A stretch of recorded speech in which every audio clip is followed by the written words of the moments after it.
How's it going, everybody? This is Dave Meltzer. We're going to be here the next 2 hours talking pro wrestling. We got Brian Alvarez of Figure 4 Weekly. This is the only day of the week without a guest, so we're going to take a lot of emails and phone calls, hopefully. Brian, how are you doing today? I'm doing good. Brian, before we start on the wrestling in the ring, have you read any of Mick Foley's book yet?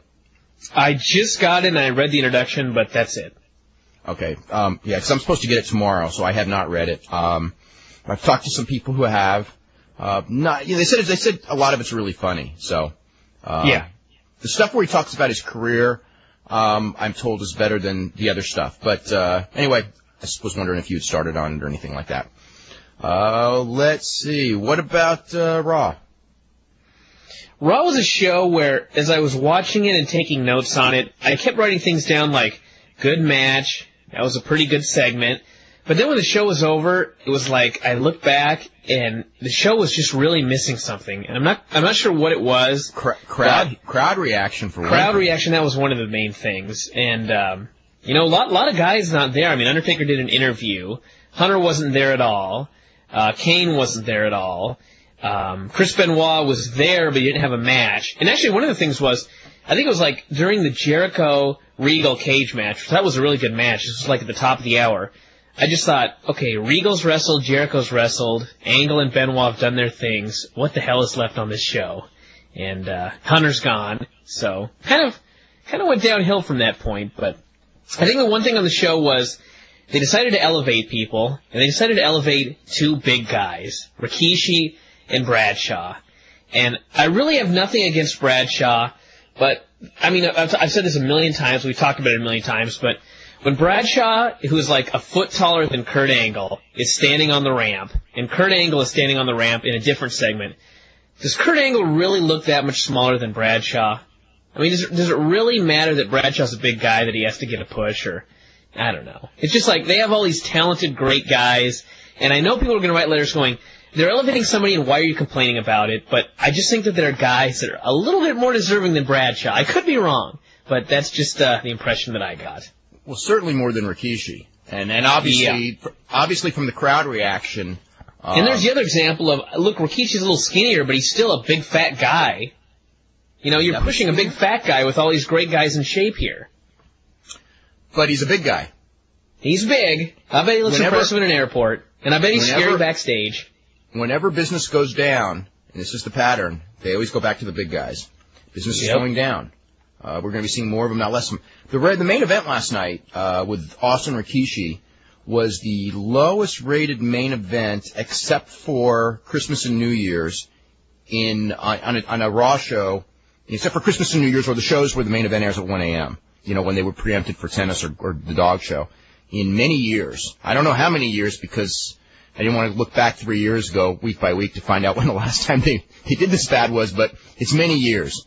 And I think that tells you, when the main event is the fifth highest rated match on the show, which it was last night, I think that really tells you something about, especially with Austin in there. It's one thing if there was a main event and it was like Rikishi against Kurt Angle, and it was the fifth highest rated match of the show because Austin had a match and Hunter had a match and Undertaker had a match. But you know what? None of those guys had a match. Lita and Molly Holly did a better rating than the main event, and you're not going to tell me that it's all Austin's fault, or even mainly Austin's fault. It's nobody wanted to see Rikishi. You know what was so sad? I mean, and I saw it right at the beginning of the show, was, first of all, that opening segment went, I don't know how long, 23 minutes. And I'm just thinking, this is going way too long. And the people live thought the same thing.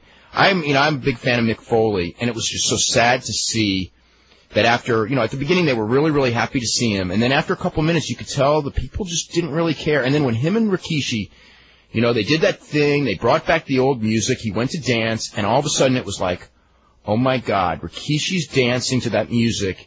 It feels like it's 5 years old, even though it was really only a year old because this business moves so fast. Not even really that. Yeah, that music. When did you turn heel? I think wasn't it like around Survivor, right before Survivor Series? He turned a little bit like 7 or 8 months ago. Okay. Anyway, when he did the heel turn, okay, so it's not okay. Whatever it is, it just seems so dated to me. And the crowd, there they do all the things. They give him the music. He sits there like that. They turn the lights off, and him and Foley are dancing, and the crowd is not reacting. And I just thought, They do not want to see Rikishi back in the old role. They don't even want to see Rikishi, period. And I already knew the main event was going to be Austin Rikishi, and I thought, you know what, it's going to be real flat. And it was. And it also, what was tough about it was, you know, had this audience who, of course, they all want to cheer Austin. They don't give a crap about Rikishi. And so you have a main event with no crowd reaction. Even Jericho and Regal, I mean, like, you know, they did some really good stuff in that cage match, and, you know, great facials and this and that, but, you know, the crowd was dead for that match. Yeah. They were struggling. I mean, one of the things with the facials, though, I guess you can't really put the blame on this because they have the big screen, but it's kind of hard to see facials when the guys are in a cage. But, you know, if you can see it on TV, the fans can see it on the Titantron, so should have meant something. Yeah, that was the highest rated segment of the show, and that was only a 4.9. Let me see what else. Tajiri did work in a dark match against Sho Funaki, and Tajiri got beat. And from the live reports we got, we were told that was better than any match on the show. So anyway, he worked, and Devin Storm worked. Let's see what else. Was anyone else there that was new? There's somebody else. Loki worked with S.A. Rios. Actually, I heard they had a pretty good match too. That's going to air on the Syndicated this weekend, which I never watched Syndicated, but I actually almost want to watch it just for that match. Let's see. I don't know. Any other stuff you want to talk about regarding that show? Let me grab my notes here on it. But that was like my big thought on, I don't know, just a flat show.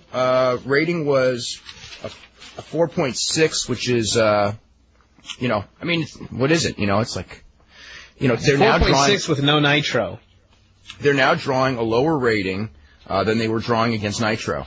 I mean, what does that tell you about that 2 million plus fans that used to watch Nitro? In fact, actually, this week, what was interesting about this week is when Raw and Nitro were at their peak, about, I don't know, what was the peak? About 18 months ago? I don't remember exactly the time frame. Mid-98? Yeah, 98. Probably, let's see, peak? What would have been the peak?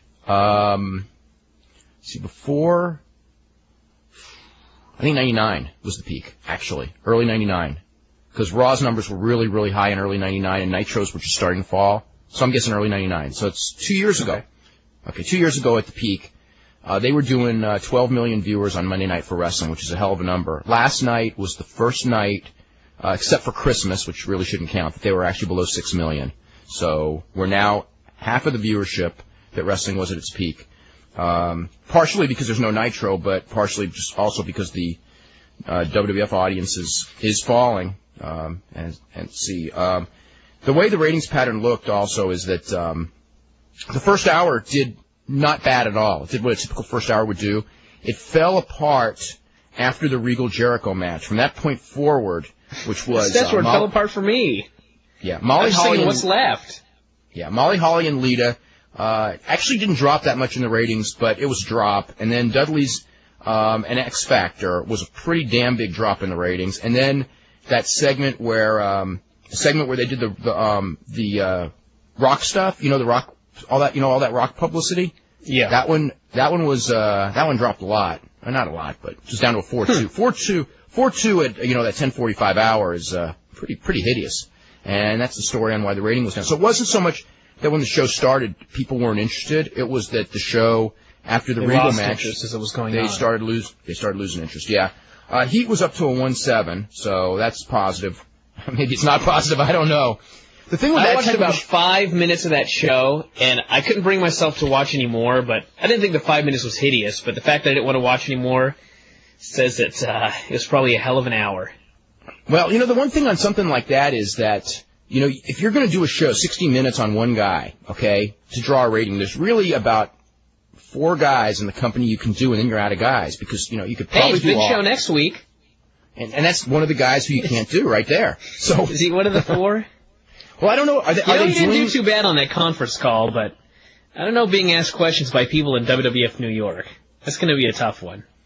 Yeah, you know, the other thing that was so bad, another thing that was bad about the show was, at the WWF New York, the one thing is that if you're a heel and you're at WWF New York, you know, the crowd reaction is you're a babyface. So they put Angle at WWF New York and everyone's cheering him. They put Benoit at the Nassau Coliseum and nobody's cheering him. And I mean, it just made, God, Benoit as a babyface just looked terrible last night. Yeah. That's not working. You know, Benoit as a babyface isn't working. I don't know. The four-way for the light heavyweight title was a 2-minute match. I mean, it was fine. I thought the one spot with Eddie Guerrero where Rhino gored him to death, I thought that was awesome. So did I. Yep.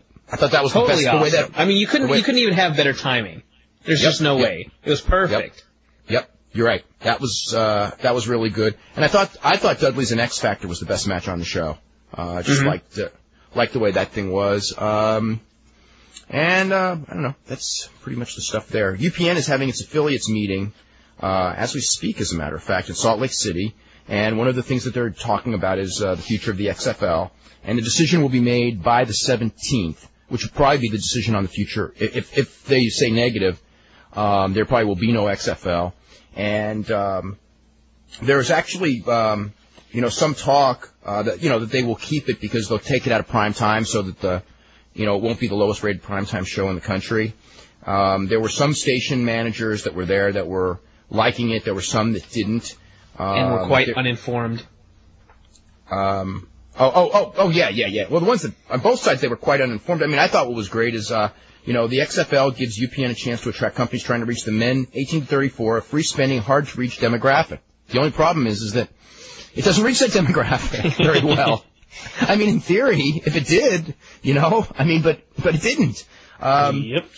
I know, but I think they'll quote, and I sent this to Brian earlier, it was so funny, this is from Adam Ware, who's the CEO of UPN, and he said, if you step back and breathe, you realize that an average of 7 million people watched XFL games. There's plenty of leagues that would be happy with half that number. And he's right.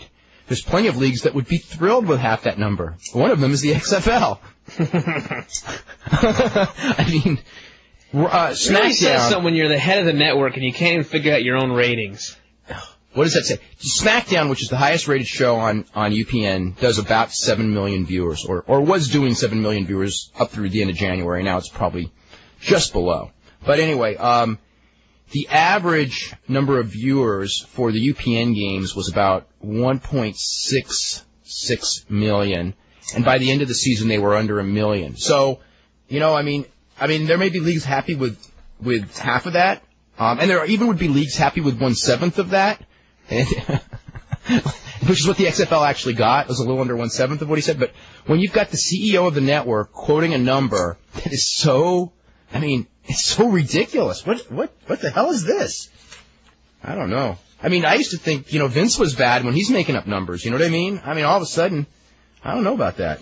At least Vince is making it up, and there's a point for him making it up. Adam Ware has no point. There's no point for him to make this number up, except to save a league that's not doing very well, which doesn't make any sense. If you're a wrestling fan, I was thinking about this one today as I was going over the numbers. Pray this football league dies. Okay, and tell us why. Because I just wrote it, but tell us why. You were so right, Brian, about this. If you're a football fan and a wrestling fan, you better think about this. And this is not someone who's against the XFL. I would like the XFL to succeed because it's more jobs, and also it would make Vince McMahon look better in the public's eye if he has a football league that's successful to go along with wrestling. It would, in some sense, legitimize wrestling to many people. However, that didn't happen. Now, next year, if this football league loses the kind of money that it did this year, and there's no indications that it won't lose as much, and probably more because it's not going to have NBC exposure that it had, and it's not going to have primetime exposure that it had. So if anything, with lower exposure, it will be lower income and it will lose more money, especially because they're going to add 2 more teams. If wrestling continues, the wrestling side continues to make a profit of $90 million a year, that company's a money loser next year. Or on the verge of breaking even, depending on how much NBC is going to kick in as a penalty. If the WF profits drop, and if ratings are dropping and attendance is dropping, and WCW is thrown in the mix, and it also doesn't make money at the beginning, which is very likely, and you throw in the XFL, there's going to have to be major economic cutbacks made next year in WWF. And as soon as major cutbacks come down on a business that's spiraling downward, like wrestling may very well be, that's a very scary time a year from now in wrestling. With no XFL, I don't say losses, but the drop in revenue of the WWF will be a lot easier to handle because let's face it, the WWF drops in, if just the WWF side of this business goes from, say, a $90 million profit this year, and it drops to a $40 million profit next year, I'm just throwing a number out. It's still making $40 million profit. It's still making $40 million, and no one's going to worry about spending a lot of money on production or spending money on talent or spending money on improvements at WWF New York or anything. No one's going to think twice about spending money. Now, if that company's losing $20 million in the year, they're going to think about every single thing that they spend money on, and that's it's just not as good in every way. It'll make the wrestling worse too because they'll be afraid to spend money on things, just on a lot of different things. So anyway, if you're, a lot of people who think that they're very loyal to WWF and think, come on, we want that league to make it. I want you to think this through. Anyway, let's look at the poll question for Monday. Let's see what this is. That's actually a different day. But I'll go through this one because we forgot to get to it. On SmackDown, this was not that good. What did you think of SmackDown? We had 6% excellent, 10% good, 19% average, 23% bad, and 43% awful, which actually surprises me because... You know what? I don't know if it's people jumping on the bandwagon or what it is, but we have got so much negative feedback about the WWF in like the last 3 weeks. Yeah, I know. Do you think the WWF should sign Bill Goldberg? And I was very surprised at the results of this. 13% said yes because WCW will be a failure without him. 31% said yes because he'll pay for himself with buy rates. 39%, which is the highest number, said no, his salary is too high and it will disrupt the pay scale. And 17% said no because his salary is too high and he will not pay for himself at the box office. So it was basically 56 to 44. They should not sign Bill Goldberg, which is probably what they're going to do.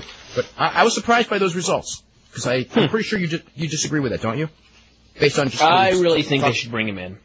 Okay. Let's see. The K1 pay-per-view on May 18th in Canada will not be a tape of the show that was taped over the weekend in Vegas. It will be a tape of the Tokyo Dome show from December. The Galavision Wrestling block, according to all the commercials on the station, will start at 7 p.m. Eastern and 7 p.m. Pacific if you get it on a broadcast channel, 4 p.m. if you get it on the satellite. So it's starting an hour early. I don't know if it's going to be a 3-hour block or a 4-hour block. I guess we'll find out tonight. And any other news to get to before we start hitting emails? I saw Rock was on the cover of, I think it's Entertainment Weekly this week. Yes, he was. I haven't seen the story, though. No, I just saw it when I was passing by. Oh, so you didn't see the story either? No, not yet. Okay. If those of you who get Japanese videos, got a match you got to look out for. It was on last Saturday's New Japan TV show. It was Minoru Tanaka against Takahiro Murahama for the IWGP Junior Heavyweight title. That match is awesome. It's one of the best matches of the year. The Noah TV show from last Friday ended up being 2 matches from the 0-1 pay-per-view. So they did it again. I don't know. Do you think I know there's an argument because pay-per-view is in its infancy in Japan and so few people really get it, that if you have a great match on pay-per-view, literally no one except the super hardcore fans are going to see it. But on the other end, when you're giving away your pay-per-view matches... You can only do it for so long. Yeah. I really think it should be done at the beginning just to let these people know that this is what you can get if you spring for this pay-per-view. But you can only do it for so long. Pretty soon it's just going to be like, well, okay, we don't need to get pay-per-view because we see them all the time. Yeah. I mean, I know people from Japan that have, emailed me, and they're just like, we're not going to buy this pay-per-view because we're just going to wait to see it on TV for free. And that's not the attitude that you want the consumers to have. And you're really stuck because, you could just say, well, let's air some of the undercard matches from the pay-per-view. But then you're giving away something for free that, isn't as good as the main events, and you're telling, you're showing people something that they really wouldn't want to pay for. You really have to show them something good, but at the same time, you can't do it for so long that they get to the point where they don't want to buy the pay-per-views because they're going to get it for free. Yesterday I was watching WrestleMania 14, and Aguila looks like S.A. Rios. Is that really him? Yes, it is. And what the hell is up with China and Lita and that spanking thing? Oh, my God, that was so horrible last night. Right, it's been horrible. That was so horrible when they were spanking each other and giggling. Yeah, was that... It's like every week they make me want to see it less and less. It's amazing. Yeah, I don't know. It's from Harry, who goes, with the exception of X Factor's music and Stephanie's voice, I liked Raw. Guerrero taking the gore, meant for Lita was classic old school. The enemy of my enemy is my friend booking. That's Heyman stuff, I'm pretty sure. Think it's too much to hope that the sneaky Latino heat we all know and love steals Lita from Matt. Huh, I bet so. I'm probably reading too much into something, but it looks like they're planting the seeds of Matt as a Randy Savage-esque, jealous, possessive beau. I thought the same thing. If anything, it looks like a heel turn for Matt is on the horizon because Lita's the number one face on the women's side. I just hope that Jeff Hardy and Christian enjoy their new curtain-jerking tag team when the inevitable splits come. They'll do better than that if they actually make Jeff Hardy and Christian a tag team. That'd be a hell of a team. Although Lita's new push does beg the question, why is nothing being done with Trish? Why? The only reason they did anything with her was because they got shamed into doing like one angle with her, and they had no idea what to do. That was not about her. It's almost enough that you want to recycle the line about Triple H noticing that she's got long blonde hair. By the way, did you notice how dark Chris Jericho's hair was last night? I didn't notice that, but I'll go back and look. Yeah? Oh, go back when he does the interview. I mean, it's like the bottom, basically he's not dying anymore. The new hair that's coming in is totally dark. I think there's a political reason for that. The low point, maybe just forgot. Maybe he's just been busy and hasn't dyed it. I don't know. The low point of Raw was Ross made some comment about Jericho and politics last night. I cannot remember what it was, but I missed it. Actually, Ross made a ton of really weird comments that they weren't done like normal inside comments are done, where they're meant so people like you can figure out what the hell they're talking about. But it was almost like Ross said things, and I must have been reading way too much into all of them. But it was, I don't know, just weird. A lot of weird politics talk about Jericho. I didn't know if it was a coincidence or not. Yeah, and then he goes, let's see. The low point of the show was Chris Benoit sheepishly looking to an indifferent crowd for approval before burying Kurt Angle's gold medal into his family jewels. I felt bad for the guy at the very least. Shouldn't this have led to Benoit challenging Angle to a ladder match at Judgment Day? God, not another ladder match. It's like we had... It was so backwards, though, because you got Angle, like you were talking about earlier. He's a babyface in WWF New York. Here's Chris Benoit, who's a thief in the storyline, stole this dude's medals, and it was just, It was like that angle where Benoit was supposed to turn face. With Eddie Guerrero. Yeah. Yeah, like it's like, like teasing him, taunting him. Eddie's wanting to fight him. Eddie's being held back. Yeah. One last thing, Rikishi. I think someone in a booking meeting misunderstood the term we're a little light on the babyface side this week. Hey, did Rikishi ever stop to think about how all this makes Haku feel? Oh, hell, we're going to have to watch them feud. Granted, Rikishi as a heel was a flop, but how the hell can they book him as a babyface after he ran a guy over? It's kind of like trying when they tried to turn Sergeant Slaughter. He ran Steve Austin over, and Steve Austin's a bad guy now. So I guess he was justified all along. Yes. Well, nobody thought of it that way. He saw the future. He saw the evil that was Steve Austin and wanted to put a stop to it. That's right, and he was really standing up for The Rock. Yes. Austin was the one standing his way. Me versus Triple H. I mean, what the heck's his problem? I thought we could be friends. Yeah, he's the game, all right, if the game's pin the tail on the two-faced Rikazoid. I mean, I don't even have time to change. This was supposed to be my night off. Kurt, don't worry about it. It's real simple. You take care of Triple H. Kick the snot out of his never-ending nose, and then afterwards, we'll all have cake. Yeah, cake rocks the body that rocks the party. Come on, Kurt, man, cheer up. Listen, I'll play your music for you. 2, 3, 4. Angle. Angle. Guys. Cripes on Friday. Would you give me some time alone, please? Please? Suit yourself, man. Angle. The reason Raw's ratings was so low was because Triple H was not on the show. Actually, believe it or not, when the show was over, I thought that he was sitting there going like, Rikishi and Austin in the main event. This is probably a good week to not be on the show. But I don't know if that's the case. He was there. I mean, so why wouldn't do an interview? I'm sure there's a reason. I don't know what it is. Why didn't they just say he was still in jail? Because everyone gets out of jail in like an hour for much worse crimes than he committed? Because he was in England. He already got out of jail to go to England. Oh, I forgot about that. Yeah. Maybe he caused a problem in England on the airplane. People would believe that. How many times have we heard that one? Guys go overseas, they get into trouble. Scott Hall, Juventud Guerrera, Sid Vicious, Arn Anderson. Regal. Probably more. Vader. You know what I mean? And they used to be the common theme. Every time they left the country, someone was ending up in jail. Let's see. It's from Scott Foy, who goes, so the fan who jumped on the ring apron and got in Vince's face at the beginning of Raw, was he an angry British fan who followed the WF back to the United States? No. Okay. How Did you hear ironic what he said to Vince? No, I didn't. You're the man. Oh, is that what he said? Yep, I played it back like 10 times. Oh, God. How ironic that yesterday's show featured a discussion about stupid wrestling fans because if ignorance is bliss, then last night at the Nassau Coliseum was the happiest place on earth. God, that was a great line. That's something that you could have written, Brian. That was really clever.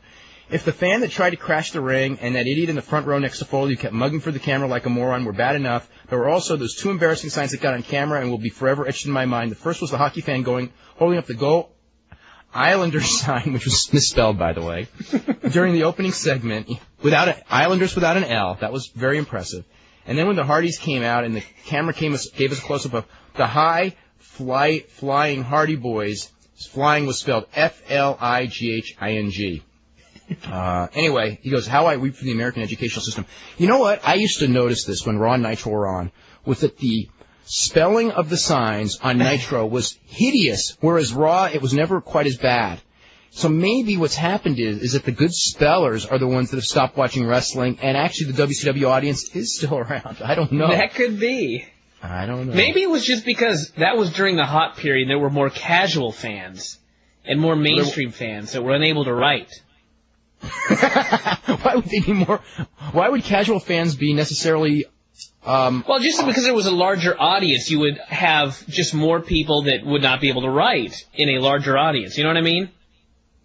Okay, but they couldn't. But they couldn't. I don't want to make fun of anybody, but let's just put it this way: when this show first started, we had all Observer readers calling in, and we had a lot of very intelligent phone calls. And as the audience for this show has grown, how can I put this? The number of really horrible calls that we have got has skyrocketed.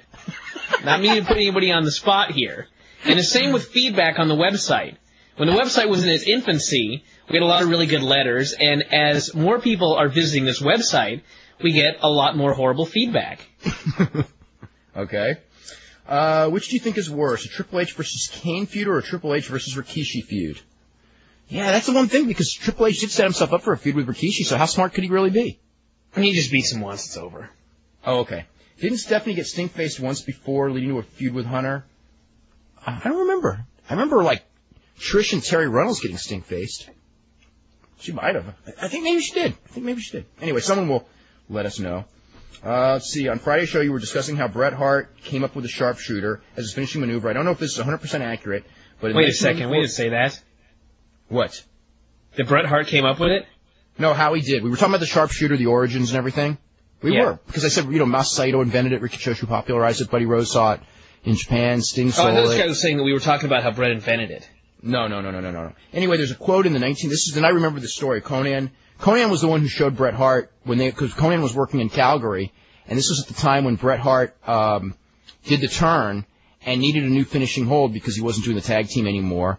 And he just, and Bret Hart was in the dressing room, I guess in Calgary, and just goes, hey, somebody teach me how to do that hold that Ricky Choshu does. And then Conan, showed him how to do it, and that is the story. Although Bret Hart does not have that same story. That's Conan's version of the story. So, I always laugh in wrestling where the commentators say something like, so-and-so was taught this hold by so-and-so, and it's like a figure four or something like that. And it's always like, what does that mean? I mean, is it really that hard to figure out how to do a figure four on your own? Does this person have to go to the wrestling school for 3 hours to work on the figure four, and after the end they just go, let's call it a day, we'll work on it some more tomorrow. Maybe you'll get it. But it was always cool, like Jack Briscoe, when he was the master of the figure four in the 70s, he was taught it by Eddie Graham, who was the original master, so that way they had the secret technique. Oh, yes, the secret technique. Well, I remember Bill Watts explained this one once, because, the knee lift, if those of you remember, knee lift was just this move that it's never even done anymore. You hit him with, well, actually I did it Saturday. Well, you're retro, I guess. But anyway, I haven't seen the knee lift since Raven tried it on ECW to get everyone to chant, 222, and nobody did because it was just too far back and no one remembered. So, but he tried it. But anyway, the knee lift it's not even used. But Mr. Wrestling 2 in the 70s used to do that as his finisher, and the early 80s. And the place, in Georgia, and then he worked other territories, to the 222, and everybody would do that. It was a pretty big deal and everything. Well, anyway, Bill Watts was always in for credibility, and guys were doing knee lifts left and right, and then he brought Mr. Wrestling 2 into the territory, who was using the knee lift as the finisher. And Bill Watts had this big thing where he was explaining, like, it's the technique and this and that. It's not a normal knee lift. He's got this special technique. So that's how he got it over. Let's see. This is from Kevin, who goes, were they trying to do a double turn and make Kurt Angle a face and Benoit a heel? No, they were not, but they were just... If not, this whole angle with Benoit stealing Kurt's medal is going to backfire. Just look at the mixed reaction Benoit got last night. Even though he's supposed to be the good guy and Angle's supposed to be the bad guy, he's a Canadian stealing a U.S. Olympic gold medal and sticking them down his pants. He's stealing. Yes. During Raw, when I saw the fan at ringside yelling at McMahon, my first thought was, is that Russo? McMahon isn't returning his call, so why not do a run-in contract negotiation? He did say you're the man, so it might have been Russo. Yeah. This is from Scott Shapiro, who goes on... I like how Vince just stood there and looked at him. Yeah. He didn't move or anything. He just looked at his fan like, what in the hell are you on my apron for? And then, like, Regal was just looking ready to beat the hell out of him. I know. And he was just sitting there. The guy was, like, grabbing the ropes, and Regal just grabs his hand and breaks his grip. Yeah. This is from Scott Shapiro, who goes, I'm 9 chapters into Mick Foley's book. So far, the book is not as interesting as the first book, but I think wrestling fans will be entertained by it. There's a lot of funny lines in it, and his comment on the I Quit match with Rock add a lot more insight to the ending of the Beyond the Mat movie. So that's probably interesting. This is from Derek, who goes, what the news of Scott Hall? Is he going to be in the new WCW or not? Because on the internet, they are saying he's going to be with the new WCW. God, would that be a sign of desperation or what? Do not hold your breath waiting for that one. I have not heard anything about them considering Scott Hall. I haven't checked on that. Oh, speaking of which, the negotiations for the time slot between TNN and WWF are going very slowly. They are not going to, it doesn't look like they're going to make June at all. September is probably further than anyone expects. I mean, try to give a date or any estimation. I mean, until the deal's done, there's no startup, okay? And the angle has cooled off so much that it totally doesn't even matter now. Oh, you mean when? Just wait until they can do it right. Why rush it? Oh, yeah, absolutely. Yeah, it doesn't matter if it starts in August or it starts in November, it's all the same anyway, other than they're paying guys salaries for a couple of months that, they're not going to be using. I know this whole China Lita spanking thing is designed to pander to the horny male demographic, but there was just something about Lita giving China those slaps on her bottom, and they're giggling like 11-year-old girls that seems a little bit unsettling, I dare say creepy. Yes, I felt the same way. It was creepy. And the weird thing is they got a bunch of 20-year-old guys writing this TV, or at least on the writing crew, and you think at least one of them would come forward and go, this is not arousing at all. It's kind of disgusting. Yeah. This is... It's not like you got a bunch of 60-year-old guys like Kevin Sullivan or something writing TV. 60? Oh, my God. Kevin Sullivan and Dusty Rhodes booking this angle. Do you know that Kevin is... I was going to say, you know that Kevin Sullivan is, like, afraid to go to any indie shows because he's got this $300,000 a year deal with Time Warner, and he just thinks that if he's even seen at a show that they'll, like, consider it a breach. Like, there was, like, some indie show that was, like, 3 minutes from his house a couple weeks ago, and, like, they just go, hey, Kevin, come by, and it's like, no, because what if the word gets back that I'm seen at a show? Can he wear a mask? I don't know. This is from Tom, who goes, what are your thoughts on Phil Mushnick's comments about the UFC? Boy, I disagreed with him. Yeah, he wrote on Sunday. It's funny. What did he say? He basically criticized the Meadowlands and the Trump Taj Mahal for allowing the UFC into those buildings. Let me see. Let me get the exact wording. Hold on. It says, nice to see both Donald Trump's Taj Mahal in Atlantic City and the Continental Airlines Arena at the Meadowlands are now in business of hosting Ultimate Fighting Championships, an unmitigated blood sport designed solely for the entertainment pleasure of the bloodthirsty and their kids. So that's what he wrote. Yeah, Were you watching UFC 1 before he wrote this article? I wish that he had called me before this because I think that's kind of unfair. I mean, what's the difference between them booking, them booking that or the Garden booking boxing? I think it's pretty much the same thing, isn't it? I mean, now the one thing I could say with Mushnick, because I've had discussions with him about UFC before, and he is also, he doesn't like boxing.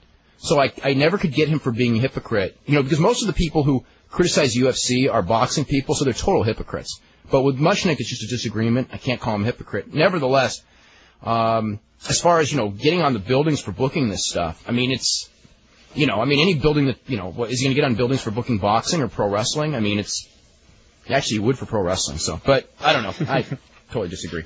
Anyway, Sunday night. Hey guys, but the fact that it's legal in New Jersey, it's not like it's illegal. Like the way he wrote it sounded like, it's an underground band. Exactly, but there are rules. I mean, I just don't think that Phil was informed that there are rules and that okay, it's but the a thing legitimate is, sport. obviously it's legal or it wouldn't be held. Well, I mean, if it was illegal, the Meadowlands wouldn't give him the date, so he would have nothing to write about. No, that's true. But I mean, wouldn't it have behooved him just a little bit to maybe even pick up the phone and call you just to find out about it because you guys have talked about it before? Yes, it would have, and he didn't. Right.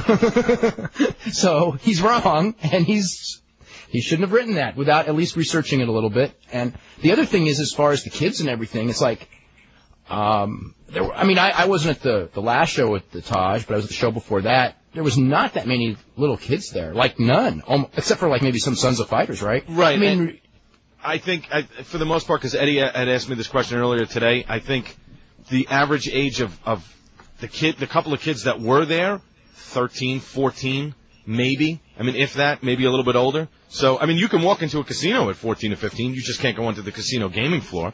So there's no law that says you can't go to the arena, and I didn't see anybody checking anybody for ID that it had to be 18 or over, but there wasn't anybody like 7 or 8 years old there. Mm-hmm. So. Yeah, I mean, UFC, but even if there was, there are people 7 or 8 years old at WWF, and WWF to a 7 or 8 year old is there weren't any 5-year-olds with foam middle fingers there? No, there wasn't. Let's see. This is from John. It says, Sunday Night Heat was much better with no matches. When was the last time you saw a good match on Heat? I haven't been watching Heat, but I know there was because you saw it, right, Brian? Yeah, I saw Eddie Guerrero and Test. That wasn't too bad. Yeah. They should turn Heat into a shoot interview. I don't want to hear about shoot interviews on WWF. Interview. No, there's no such thing. Whenever you what hear the happened word to that insider terms thing we used to have on the website? People need to read that again. Shoot interview means new form of work interview, right? I guess it does now. Yeah. Anyway, if Triple H was told by Vince personally that he had to elevate either a top face or a top heel, he could choose among the list of Jericho, Benoit, Angle, Regal, either Hardy brother, and Rikishi. Who would he choose? You got to ask him. I don't know. I bet Regal. I'd guess Benoit, but maybe Regal. I don't know. I know that the word that comes indirectly out of his mouth is Jericho's a lousy worker, hurts everybody, right? Mm-hmm. Benoit can have a real good match if he's carried. If he's carried, yes. Angle had got too much too soon, right? Didn't pay his dues. I haven't heard that one yet, but you haven't? Oh no, he was complaining the whole time that guy was champ. That he's way too soon, hasn't paid his dues, didn't work any territories. You know that. I heard he didn't pay his dues part, but yeah. Regal, I haven't heard him say anything bad about. You know what? You're right. It for sure would be Regal because Regal was sort of a mentor form when he broke in anyway. Remember? Mm-hmm. So I would bet you he'd pick Regal. Either Hardy, forget that. Rikishi's always this. I don't know. It's easier to do that. He pretty much made Rikishi. Remember that when Rikishi was just some guy and they put him against Triple H on I think it was a SmackDown match. That pretty much was the match that made Rikishi. That's right. I remember that. Yeah. Yes. I mean, it's a hell of a match. That's from Scott, who goes, "Well, I don't mind Bradshaw. He really does lumber around the ring. He simply isn't smooth or graceful. He almost seems Frankenstein-like the way he moves around the ring. I keep waiting for him to yell, 'Fire, bad.'"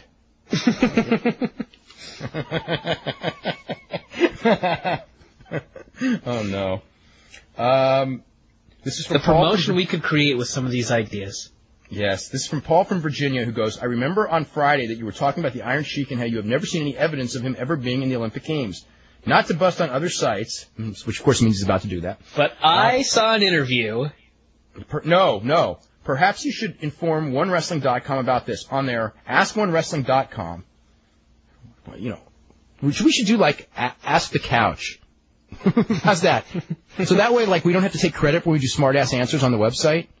We'll just say Ask the Couch, okay? So anyway, AskOneWrestling.com section where they answer questions, emailed. They responded to a question about the Iron Sheik on this very subject, and they stated that he won a bronze medal in the 1972 Olympics. I have a book with a history of medal winners, so I looked under all the major events for this. Believe me, if he had won a bronze medal when I wrote that story in the Olympics, I'd have found it. So anyway, he just goes, I looked up under Greco-Roman and freestyle in 1972 and 1968 in the 90-kilogram weight classes up and saw nobody from Iran placing in those categories. I do not know the Iron Sheik's real name, Hossein Khosrow Vaziri. That's his real name. However, I assume he really was Iranian. You are assuming correctly. So obviously he never won any medal in an Olympic Games. You are assuming correctly again. I don't know where whoever answered got that particular question got their information from. It was everyone in wrestling believed it because he said it and nobody checked. And I believed it too until I started researching it and we looked up the Olympic records and he was never in the Olympics. I mean, the other one we couldn't find any record of that everyone assumes was in the Olympics because he's been saying it for 50 years is Karl Gotch. There's no record of Karl Istaz in the Olympics. Now, in the 48 Olympics, the records are not quite as good. I mean, they're not quite as well kept. So there is a chance that he was. I mean, I accept the possibility that Karl Gotch wrestled in the Olympics in 48, but Iron Sheik was never in the Olympics. But he was a hell of an amateur wrestler. I mean, when he came to this country, probably why nobody questioned him.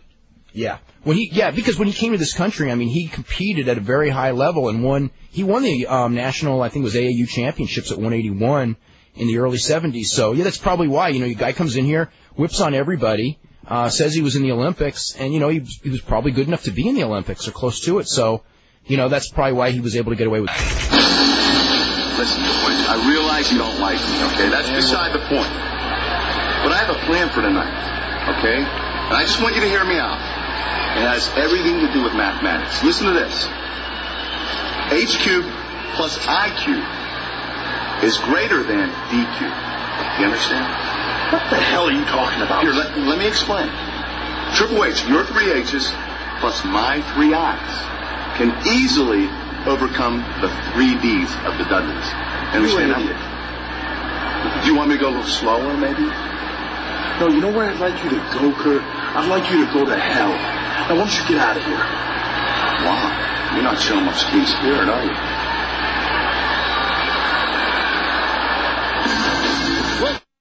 Hey, who wrote that stuff? I think I have no idea. They need to hire him back. Anyway, this is from Keith, who says, on the pay-per-view, which was WrestleMania a couple of years ago, with Butterbean and Bart Gunn, was that match a work or a shoot? The fact that you have not seen Bart Gunn since should tell you the answer to that question. That match was the only, or not the only, because all the Brawl, or pretty much all the Brawl for All matches were about the only shoot matches in the history of the WWF. That would be the only one in the history of WrestleMania. And they will be the only ones in the history of the WWF as long as Vince McMahon is alive or anyone with a memory of Brawl for All is alive. Someone's going to come up with that idea again. Oh, my God.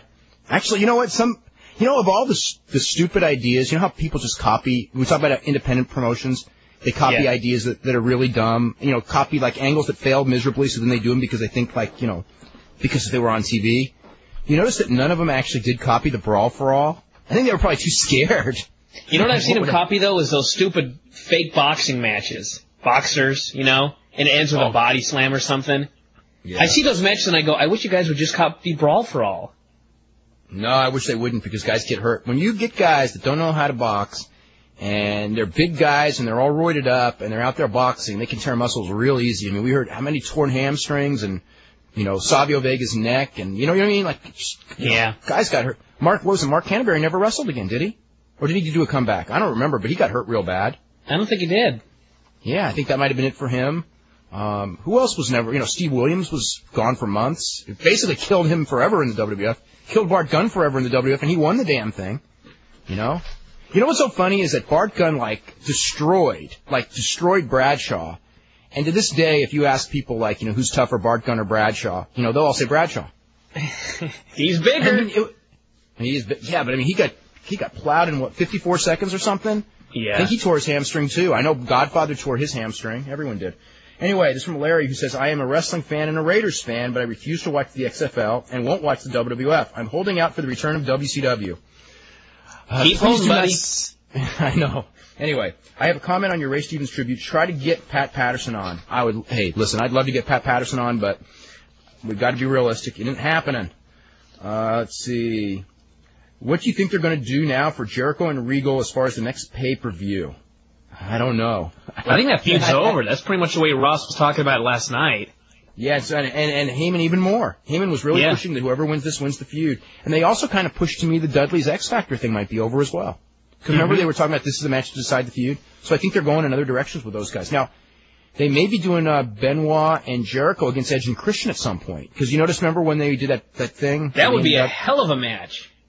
Yeah, and it's something new anyway. So anyway, let's see. Ross said, the issues between Jericho and Regal are not done yet because of political reasons. They're not done yet. Okay. Oh. Let's see. This is from John in Toronto. Says, I think Vince is going to have to realize that having the same guys in the main event is the reason for the rating slide. Actually, it's not the same guys in the main event. It's the lack of elevation of new guys. I mean, these guys that are there, I don't think any of them necessarily need to be moved down, although I could live without Kane. Rikishi. But Rikishi, adding Rikishi to the mix, Anyway, he's going to have to elevate Jericho one way or another. Don't hold your breath. It's obvious Vince doesn't want to listen to the fans' reaction, which is sad. Jericho's over with the fans and always will be. It's frustrating to see this. Hey, he was a lot more over a year ago than he is now, though.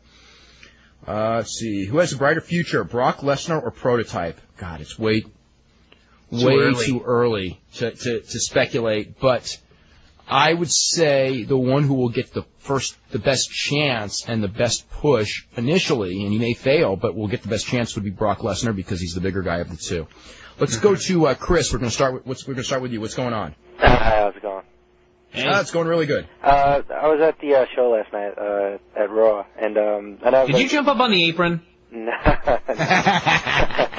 And I didn't know who he was either. So, did you write those signs?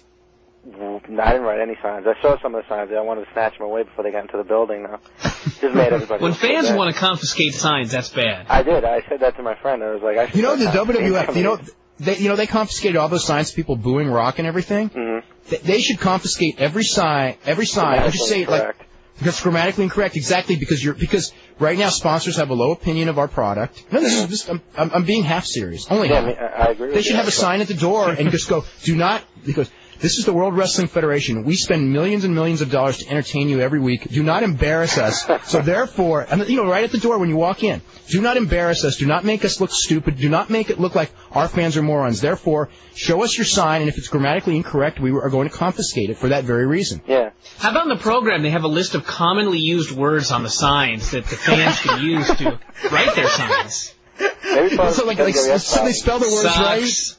Chop. 316. The game. All the sellout signs now, and what's weird too is I see a couple of these sellout 316 signs, and I'm telling you the whole reaction on TV, because everybody kept telling me how the crowd was dead, and a lot of points the crowd was dead, but there were points where the crowd was really into the show, and it just didn't. I saw some of the tape afterwards. It didn't come off on TV. I mean, Foley, we went nuts for Foley. I mean, everybody in that place was chanting his name. At the beginning it was real obvious they did, but I think after 23 minutes... It died down after a while, and then there were points like when Jericho came out of the cage, won that match, he got a big pop. And there were certain points of that match there were pops. And there was a lot also during the matches, it was almost like it was quiet. Then they would pop for stuff, it was like oohs and ahs for certain moves, so the crowd was into the show. And there were points where, when Rikishi was dancing, the crowd really wasn't into Rikishi himself. But when he was dancing with Foley, it was the kind of thing where everybody was on their feet, everybody was watching, everybody was into it, and a lot of people were smiling and laughing and stuff. But it wasn't that loud noise reaction, so it's it didn't come off as well on TV as far as the crowd being into it. Because I got people telling me, when I got home, they're like, "Oh, the crowd was so dead," and they weren't as dead as everybody's telling me. And when I watched the show, I could see how everybody would see that. And then Austin got a huge pop when he came out. I mean, people stood and cheered, and it was I'm looking around and I'm going, you guys aren't supposed to be doing that. It's just I watched it on TV and you couldn't hear anything. So it sounded like they were dead for him, but I mean, he legitimately got a pretty big face pop. It's just, how did Jerry do? The jury was great. I mean, he came out and again, the crowd went nuts for him. I mean, he was one of the louder pops of the night just because when he came out, everybody recognized him. The music hit, nobody really knew. Then he stood out on the stage. People went nuts. Huge ECW chants. The whole building was chanting ECW. The match with Funaki was good. The little promo they did beforehand was pretty funny too, about how he can't be Japanese, he lives in New Jersey, and there's no way he could be evil, pointing at Tajiri. And everybody liked that. The match was good. He had the kicks. People reacted to all of his kicks. He didn't do the tarantula though, which I was surprised. He never did that spot. And I figured one of his main things, but for whatever reason they didn't do it. Crowd was into him. He was into it. And Dave Taylor, I don't know if anybody told you how much heat he got. Dave Taylor had I did hear they got a lot of heat. He had it was him and Scott Vick, and I don't know if it was just because the announcer was from England, because I doubt that many people remember him from WCW. I mean, he wasn't one of the more over guys there as it was, so it's not like one of those guys. No, not exactly. I mean, yeah. So when he came out, I mean, he played to the crowd well. He basically did a lot of mat stuff. He worked Regal style against Vic, and Vic really didn't do much except like one kind, like a suplex and stuff. But people were into Taylor. I mean, they booed the hell out of him early on in the dark matches, and crowd was into the show for metal for the most part. The Essa Rios Low Ki match, it wasn't. I mean, have you seen Low Ki yet? No, I still haven't seen Low Ki. If you watch it on metal, it's probably not, because he didn't really get to do much in that match. He did a couple of nice things, but like one of the spots he normally does, he didn't miss it like he messed up. I mean, Essa Rios moved out of the way of this like flipping kick that he does into the corner, kind of like the Muda move, but he does this like backflip kick thing. It's really nice, but so it wouldn't be the best representation to see how good he is, because he is really good. I've seen other matches of his; he's really good. But it was kind of short. I was kind of disappointed with the match.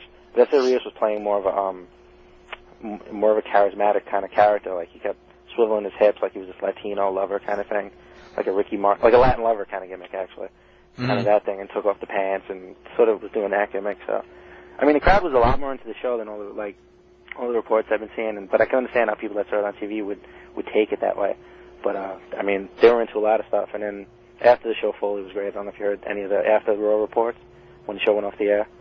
Foley. I'm sorry? He talked about his book signings, right? Oh, yeah. It was just funny. Like, he kept doing it, and Austin kept going. You know, it was like the heel thing where he would go to the ring, Foley would face him, he'd back off. And he kept yelling at him, if you want a piece of me, I'll be at Borders Books in Stony Brook from 7 to 9 this Friday. And then the crowd laughed, and then Austin would go at him and say something like, you know, what are you saying? You know, and Austin was sort of playing into it. He's like, oh, you just don't get it, do you? Borders Books, Stony Brook, 7 to 9. He repeated himself like 7 or 8 times in the crowd. It was great. And everybody loves that guy. I mean, you can't help it. Yeah. Yeah. So the crowd was definitely a lot more into it than what I've been hearing. I mean, I saw some of the show on TV, and it looked pretty good on TV. It's just some of the matches were short, like the lightweight match. But they kind of, you know, they popped for certain moves during that match too. It was more like, I don't want to say Japanese crowd, don't take it that way, but it was that sort of thing where it was like quiet. There'd be a nice move and people reacted to it. So it wasn't just this totally dead crowd where they just didn't care about what was going on. How about a Japanese crowd without this good spelling class? That's true. Maybe that's part of the WWF fault. Japanese crowd trying to write in English. Well, WWF spells a lot of their character names the wrong way. You know, China, Rhino, Hardy Boys with a Z at the end. You know, I mean, what do you expect? That's true. That's true. Maybe it's the influence. They encourage it. Yeah, they encourage it. It's WWF. Mushnick read a column on that or something. I don't know. That thing on the website, I don't know who wrote it. The Hogan Bischoff Jason Harvey conversation. That was really funny. I thought that was funny. I'm glad you thought so, because we got a lot of negative feedback on that one too. Did you really? Oh, I thought it was very funny personally. I thought it was hysterical. I read the whole thing. I thought it was great. the tanning stuff was just too funny for me. Sorry. The tanning thing, I thought the way Jason Harvey was like, I got to go. My mom has to use the phone. We only have one line. That was great stuff. Whoever wrote that was a good job. I don't know. I like that a lot. I thought it was pretty funny myself. It was, yeah. Okay, that's about it. That's all I got. Okay. All right. Thanks a lot. Let's see. What is this? Oh, this is a bunch of, somebody sent me all of these results from Madison Square Garden. I don't have any idea why. Wow. Were we talking about Madison Square Garden earlier? Let's see. It's Bruno Sammartino matches in Madison Square Garden and attendance figures. I don't know why I'm being sent this. Anyway. But thanks. Let me know why I already have them. I got the book. The History of Wrestling at the Garden. By the way, that's a hell of a book. If those of you who are interested in like wrestling history, the History of Pro Wrestling at Madison Square Garden, it's just like a record book. It's just like all the matches that were held at the Garden through like 99 or 2000 from like 1880, and the attendance figures when available. It's like actually like a pretty damn good thing. Let's see. I don't know about you, but I haven't gotten through a Raw in the last 3 or 4 weeks without breaking down and crying. Now, I haven't cried. I haven't even come close. What was the highest rating of a Raw or a SmackDown? I think SmackDown probably peaked about a 5.4. And Raw, what was the record for Raw? Like 8.1, right? A record for the entire 2 hours? Yeah, the record rating for Raw was an 8.1. I remember it was against the NBA playoffs when there was no Nitro. And I think the record for a head-to-head was like a 7.1, which I think was, when Owen Hart died. Let's see. And there was another one. I think there was another 7.1 that was, I don't know if that was opposed or unopposed. There were 2 7.1s. and an 8-1. Anyway, this is from Matt. I've had a weird week. Last night 7-2. What? May 24, 99 was a 7-2. Oh, that's the day after Owen Hart died. Okay. And there was a 7-1, July 26, 99. Okay. So that's the other real big one. Oops. Yeah. Oh, 7-4, May 1st, 2000. Really? That was probably unopposed, right? Probably. Okay. This is from Matt, who goes, I had a weird week last week, and last night's Raw didn't help at all. Did anyone see what happened after the Lita-Molly match? Chyna bent over to help up Molly, and Lita skipped over and playfully tapped Chyna's ass. Then Chyna turned around to see what happened, started giggling like a little schoolgirl, while Lita seemed very happy. Did this freak anyone else out? Only about 15 Freak people me so out. far. Did Andre the Giant ever have a shoot fight? Shoot fight. I guess the correct answer would be no, except in bars. But he had a very weird match with Akira Maeda in 1986 in Japan, where the match fell apart, and it was not a shoot, but it kind of well. I mean, the match fell apart, and Akira Maeda took Andre the Giant down 40 times in a row, and Andre the Giant was about to have a heart attack lying on his back. I mean, the one thing about Andre was he had no balance at all. I mean, he was big and scary, but every time Maeda would go for the leg, Andre would tip over like a 3-legged table. He'd just he'd go for the leg, and Andre would just fall down. And yeah, go ahead. Anyway, so Andre just kept falling down, and Maeda kept looking to the guys at New Japan, going he wants to fight me. Now that he's down, can I kick him in the head? And they kept shaking their head, no, you can't kick him in the head. So this went on for a while, and Andre's on the ground daring him to come down and fight me. While he's lying on his back, come down and fight me, because he was too tired to keep getting up. Because he was really overweight at this point. So it was kind of the stalemate, and finally Inoki came into the ring and just goes, okay, this is just an absolute disaster. And it ended just like that. And and then Akira Maeda threw this kick at the guardrail. It was the hardest kick he's probably ever thrown in his whole life. He was so mad because I guess it was the one he was waiting to throw on Andre. Oh, no, the one thing I should also mention is before Maeda did all those takedowns, they were standing there, and they were really ready to fight, and Maeda just started kicking him right in the kneecap. And Andre couldn't block any kicks, obviously, because he was too slow reflexes. And he kept trying to grab Maeda. Maeda would come in, throw a kick to the knee, and then back off while Andre would lunge 10 seconds too late, right? I mean, he made him look really, really bad. Although Andre's so huge that if he ever grabbed him, even if he grabbed him, he got in time. He'd have been done. Well, he looked it looked when you're watching it like Maeda's going to be done for as soon as he grabs him, but he never came close. You know what I mean? Mm-hmm. So he just kept kicking him in the knee, and the knee's all bright red. And then at that point, Andre couldn't stand on the knee. There were a couple of takedowns. Andre would get up, get his knees kicked. Then finally, he just didn't want to get up anymore because his knee hurt so bad, and he just laid there, and Maeda just stood there going okay, now what do I do now? And it just kind of ended. But I mean, I remember after that happened, there were some people who were on that tour. This was before I saw the tape of it, and they go and these were people who thought that the Choshu Maeda thing was what was it that which happened the next year? They thought that was a total work, even though it wasn't. But but I remember after that thing, they were going Maeda would have ended Andre's career if one of those guys at ringside would have shook his head. They said he would have just taken his, he'd have kicked him in the knee so many times and kicked him in the head and all that. And then, so that pretty much to me spelled the end of the myth of Andre as the toughest man in the world, but didn't dispel the myth to anybody else who didn't see that tape. Anyway, how do you think Triple H would fare in a real fight with Benoit or Angle? I have no idea. Who knows? Yeah, I have no idea. I mean, just as a guess, I would put my smart money on Angle, but again, who knows? Well, I think Angle's a pretty safe bet. Benoit, I have no clue, but Angle. I mean, Angle can take you down so quick, especially a guy who's never wrestled. That the odds of him not doing so are pretty minuscule. Especially unless you're a world-class wrestler, you're not going to stop his takedown. So. And of course, it depends on conditioning and a lot of things, but, I mean, Angle would seem like a pretty safe bet.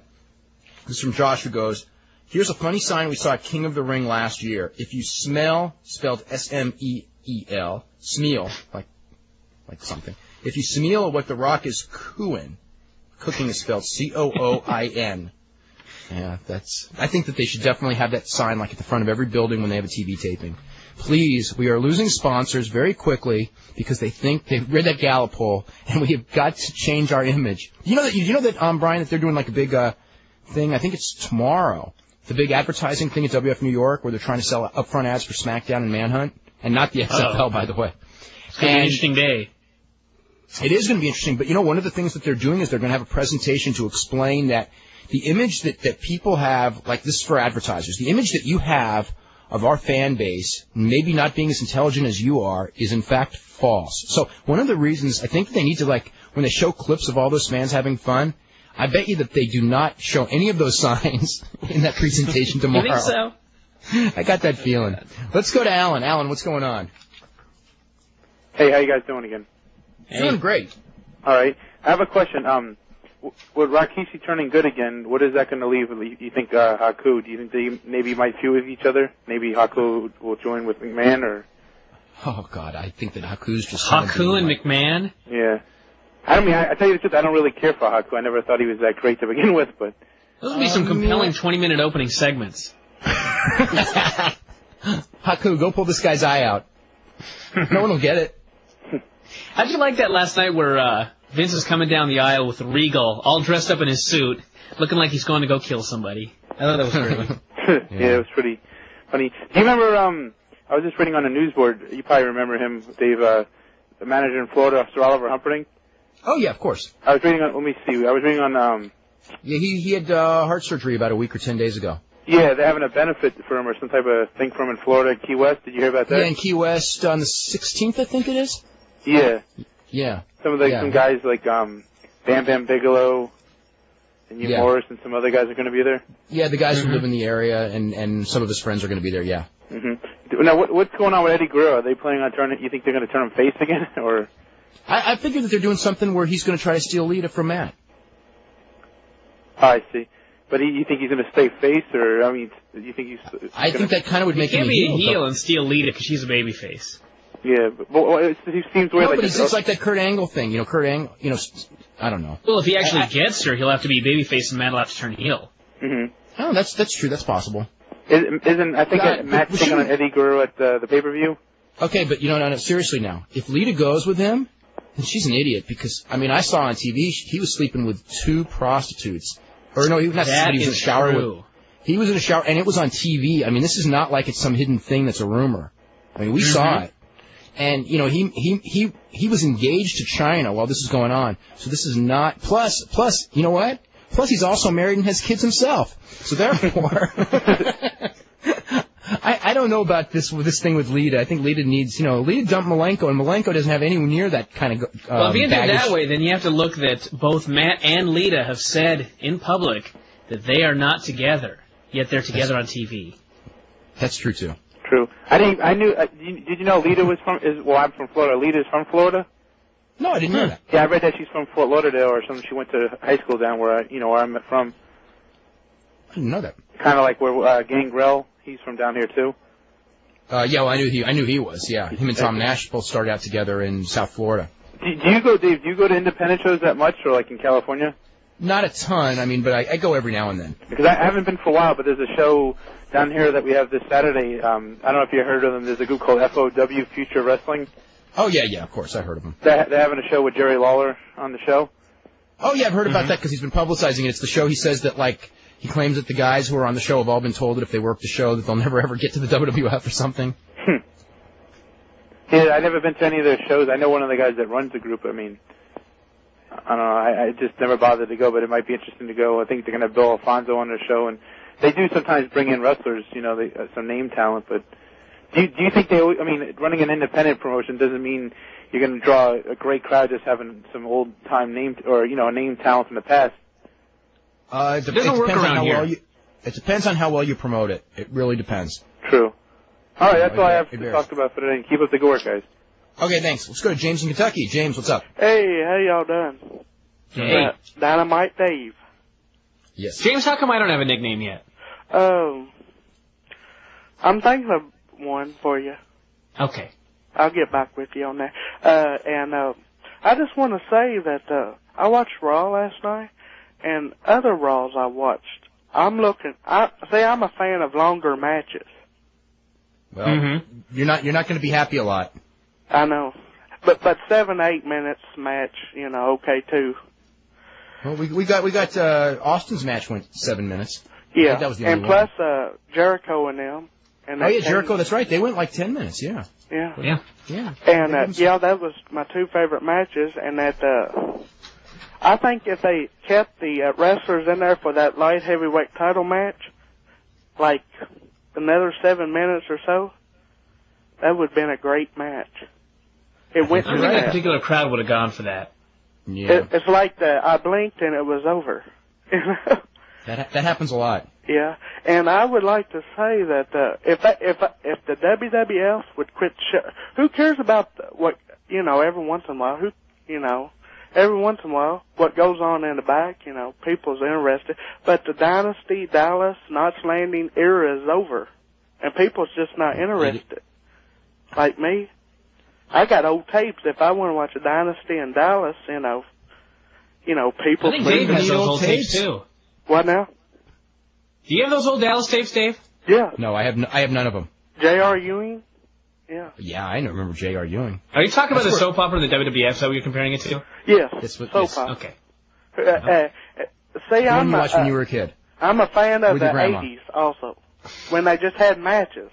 I was a big fan in the 80s too, but that was in the 80s. I was a big fan Dave was of a the big 80s fan in of the 80s. the 80s. I like the 80s music, by the way, too. Okay. Yeah. What?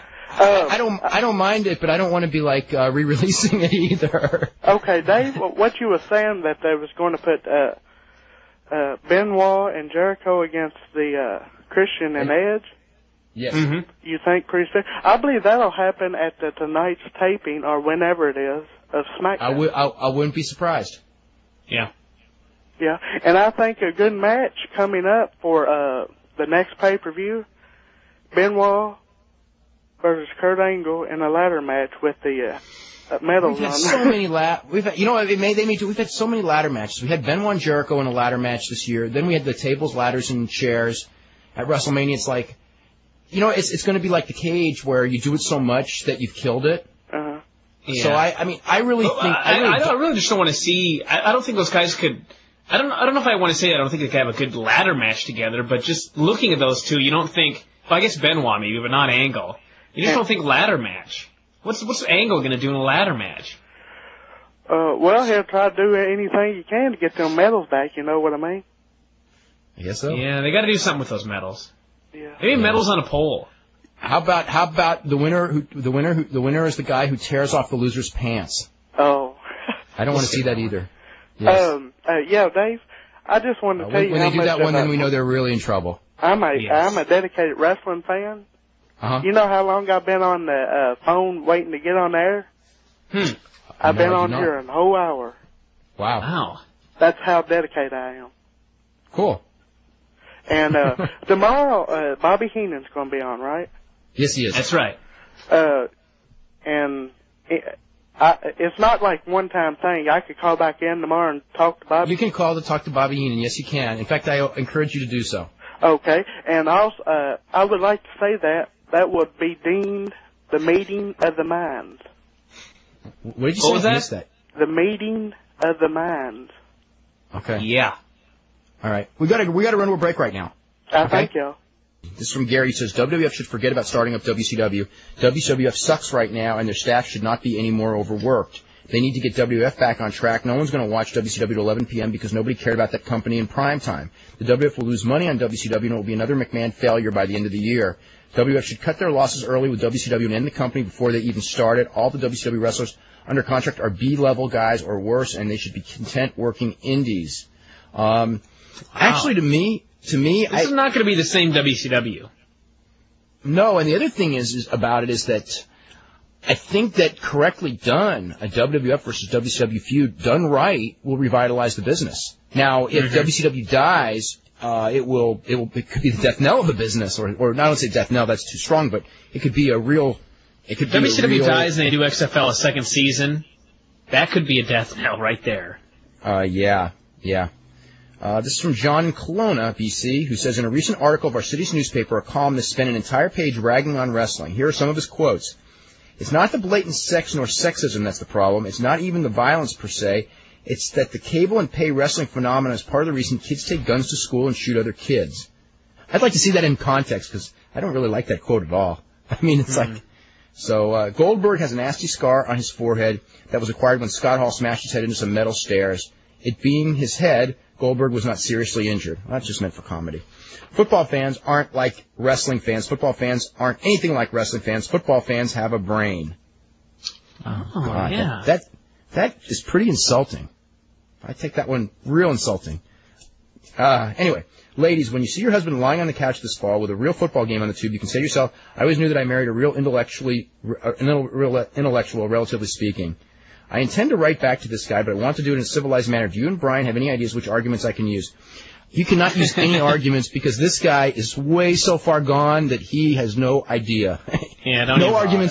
No arguments are even going to work when a guy's that far gone. Let's see. In his new book, Mick Foley says that the Iron Sheik was a former Olympian. The lies will never end. There's no use trying to stop them. Yeah, no, that's like one of those things. Once the story gets out, everybody goes to every other source of information that says it and just reprints it. Yeah. I mean, it was like, there'll be like news stories that come out, like every day. You know, it's like, this guy's starting a new company or that guy's starting a new company and they've got this TV deal. And then you call them up and it's like they haven't even had the meeting to begin with to like get the funding. And they haven't even approached a television station, but it's already out there on the internet. And you say no, and the people just go, "Oh, you're behind on the story." In fact, actually, I joke with Brian about that about once every week or two. I send him emails and go, "Brian, we missed this story too. What are we doing? We're always behind on the story." So behind. Yeah, I know. Let's see. It's just like The Mummy Returns, The movie made, it was like $70.1 million or whatever. And as soon as that story got out on the AP, you know that every magazine, every newspaper, every local newspaper took everything from that AP article. And if somebody had been asleep at the wheel of the AP and had put 70.1 million instead of 60.1 million, every single newspaper in the country would still have put 70.1. Nobody would have even bothered to research. Brian, do you know what the story is on that one? You don't even know. That's a fake number. Did you know that? The 70.1 million? Yeah.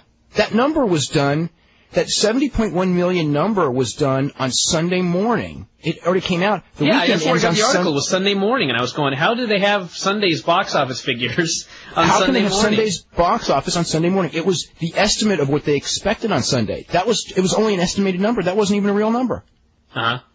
So, I mean, it's probably not that far off what they probably, but I'm just saying, yeah, it's probably real close, but I mean, it's like they have this number, including Sunday. Well, really, how do you get a number at the end of the weekend anyway for all these, movie theaters across the nation? It's got to all be an estimate. It's got to be. It's right. It's got to be. But it's probably not far off, and I'm sure it really did set those records. It's like TV ratings. But I mean, So anyway, this guy is. I will give Mushnick credit. He hasn't said anything stupid for a while, but his UFC article. It wasn't an article. It was like 2 sentences. He pretty much spit right in your face. He didn't spit in my face. He just didn't call me and said something stupid. That's not spitting in my face. That's totally different.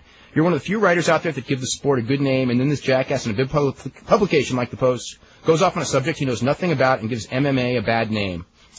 Okay, let's see. I'm just wondering where the Honky Tonk Man's website is. What is it? Is it HTM? I'm not sure. There's a lot of controversy. I don't know what it is. Yeah. I don't think it's honkytonkman.com. Somebody can let us know. Do you remember when Cyclone Negro was on the show Lie Detector and was caught lying, saying that he never wrestled in a match that was predetermined? Wasn't that Lou Albano? I think that was Lou Albano. I don't think that was Cyclone Negro. When Russo maybe he did too. Yeah. When Russo they both would have failed. Yeah. When Russo insulted, I think he may have done that too. I seem to remember that maybe there was probably 2 different shows, huh? Anyway. Yeah. When Russo insulted Hulk Hogan at Bash at the Beach, was that a shoot? I think he meant everything he said, if that's what you mean. He had not agreed to, I think that promo was not a planned promo. How about that? Oh, it was planned by him. I think it wasn't, I think that Hulk Hogan did not know about that promo ahead of time. Now, everything else that happened on that show, they had all agreed on. And maybe they agreed on that too. I mean, that was a real lawsuit, and that was the basis of the lawsuit, so I would guess that Hogan didn't know. Yeah. Do you think the ratings decline can be attributed to Rock's absence? Partially, sure. Yeah, I think that's part of the reason. Rock's absence, Austin's turn. Austin's turn, not following up on the WCW. The TV's gotten worse. They're all factors. What was the buy rate for Backlash?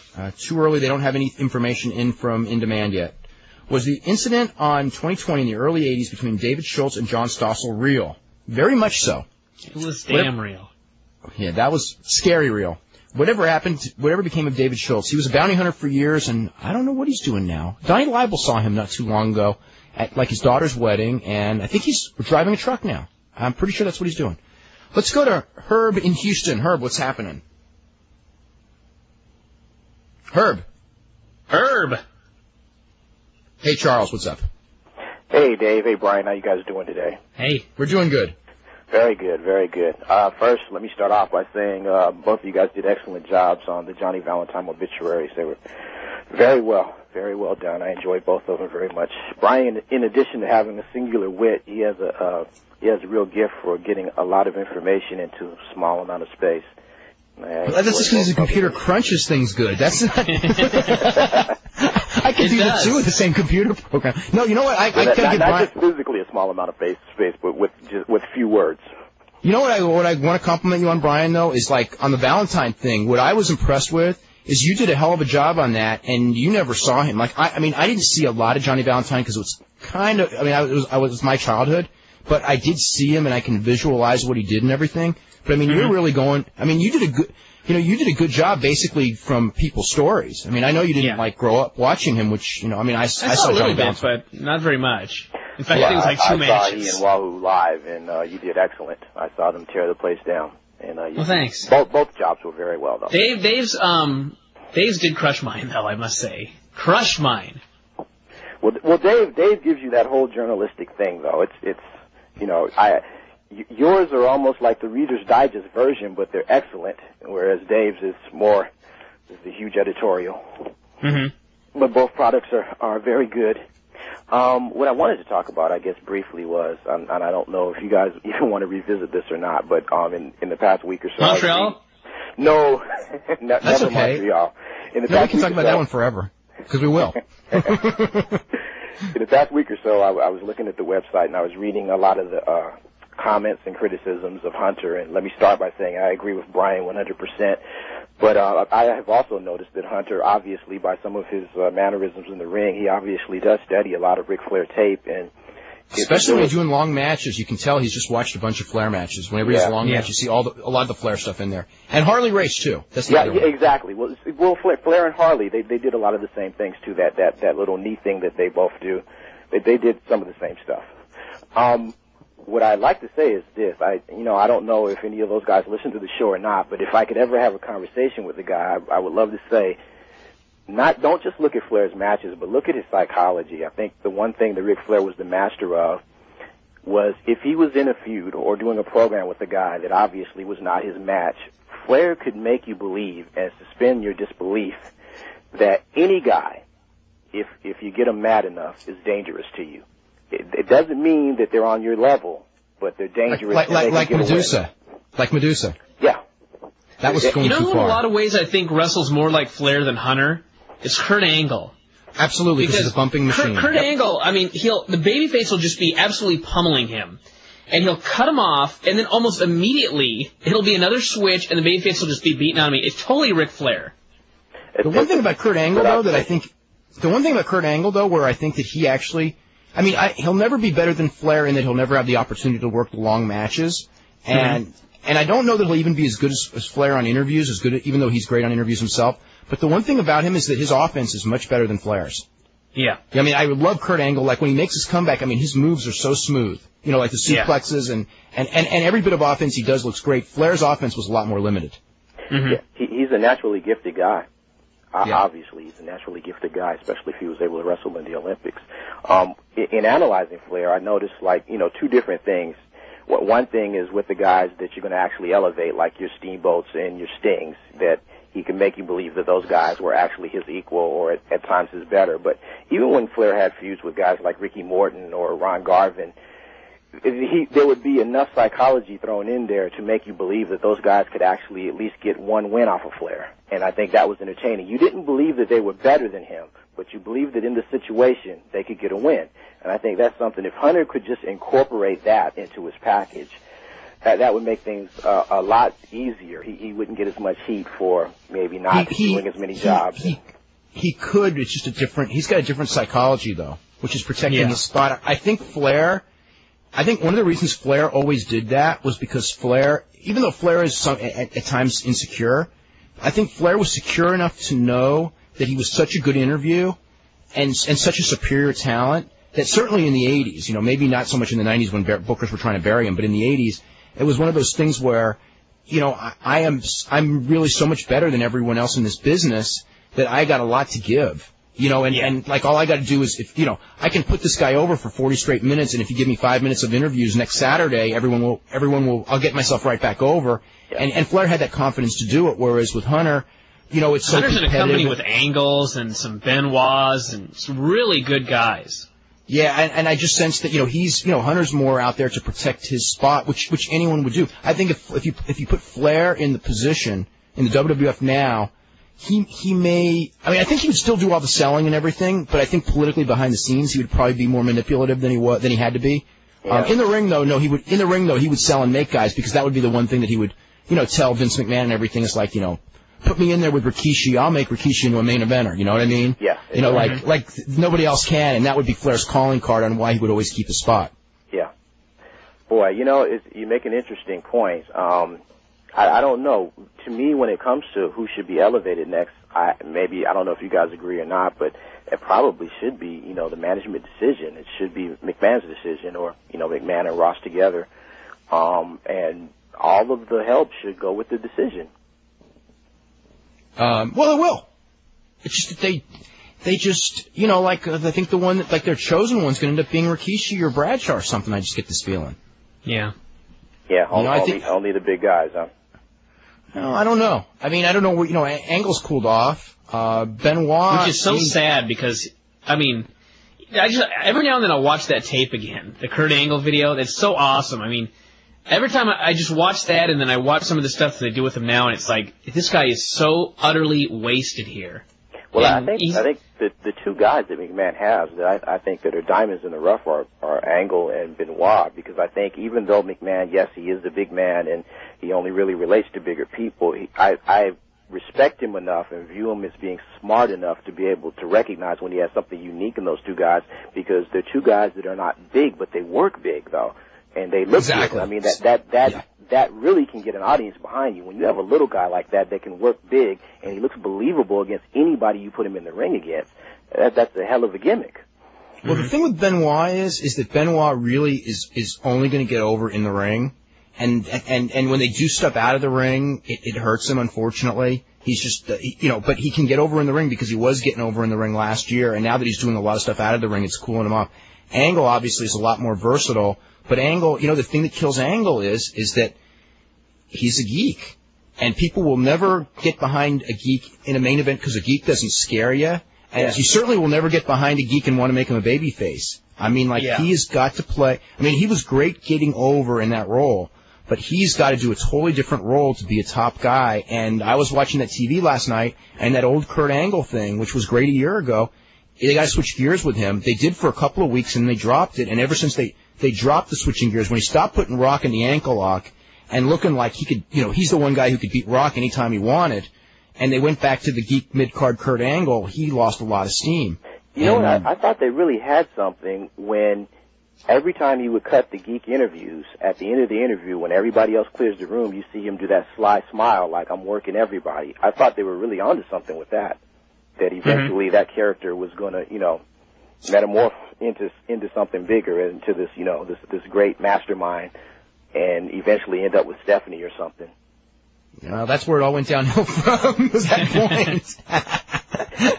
There it is, right there. The other thing I wanted to talk to you guys about was, and I know this is kind of older news too, but just thinking about the thing with Vince McMahon and Bob Costas and the problems that they were already having, with sponsors and, questioning the content of the programming. I have thought about this thing and thought about it, and I have, whether you like Vince McMahon or hate him, I've come to respect him as at least being a smart businessman and a great promoter. But for the life of me, I just can't imagine what was on his mind going into character in that situation. I thought he was smarter than that. I think he thought that he was going to do something that all his fans were going to rally behind and rail. You know, he couldn't or wouldn't or whatever it was, he couldn't get a thing with Mushnick, which obviously was what he wanted. So he tried to turn Costas into Mushnick, so he was standing up to Mushnick, and is that obsession with Mushnick, and the obsession does go both ways, that, you know, the first thing he did was, you know, bring up Mushnick's name 3 or 4 times, and then just go like, I'm standing up to Mushnick. The only thing is, it was Bob Costas, who's a lot quicker-witted than Mushnick, and who, you know, I mean, just, you know, made Vince a better on-screen really presence.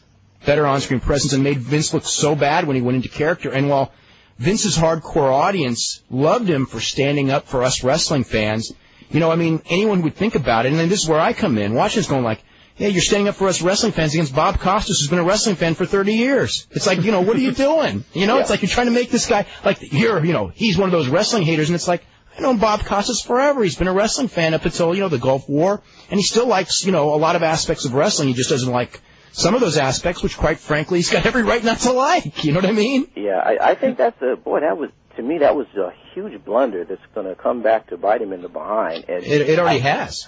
I think there's a lot of things that are going to, or have come back to bite Vince. Well, you know, I mean, a lot, you know, the whole, everything he said before that XFL season's bit him really bad. I'll tell you what, Brian, you know, if you get that tape of Raw, I know you never do this because you watch Raw on tape, but fast forward only the commercials and watch the commercials. It's really scary. I mean, you don't have a lot. The commercials on Raw. Just watch the content of the commercials on Raw.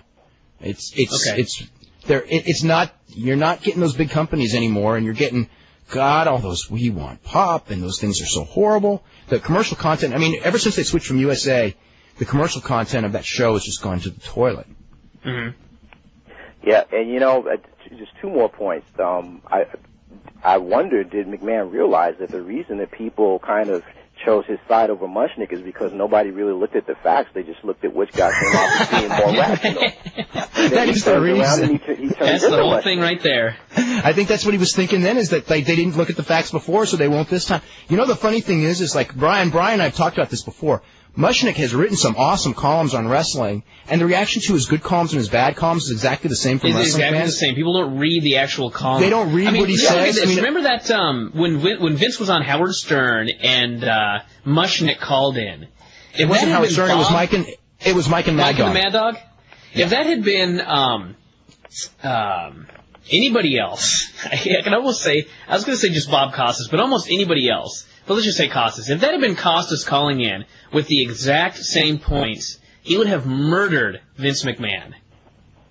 Oh, if it wasn't for Mushnick's delivery, I mean, if you looked at that thing, I mean, I remember listening just to read it point by point or read a transcript. If you read it point by point in a transcript, he did murder Vince McMahon, but if you listen to it, there's no way you would come to that conclusion because Mushnick was just so...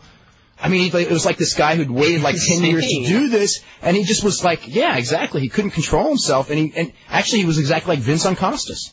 Amazing. Mm-hmm. And finally, what I wanted to say, guys, was, you know, you guys you've done some really good stuff, and whether you like Dave Meltzer and Brian Alvarez, agree with them or not, you guys have always been ahead of the curve in the cyclical business as far as spotting bad business trends. And I really hope, you know, for the sake of wrestling fans, that the WWF is reading some of the stuff you guys are saying, because they're reading. You know what scares me? I mean, they are reading. Don't get me wrong, they are reading it. And I mean, WWF reads what I write, obviously. I mean, you know, there's many people who subscribe to the Observer in that office, and some of it take it the right way.